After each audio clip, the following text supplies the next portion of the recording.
ছাত্রদের বিজয় উল্লাসের কৃতজ্ঞতা প্রকাশ করে নারায়ণগঞ্জ ফতুল্লা থানার মুসলিমনগরের অলিতে গলিতে থাকা সাধারণ মানুষ মিষ্টি বিতরণ করছে।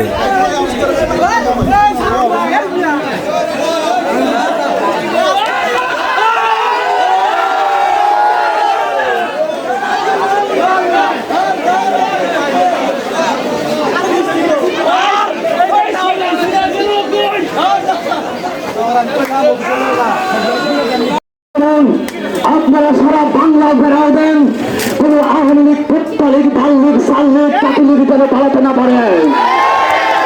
তারা আমাদেরকে নির্যাতন করেছে।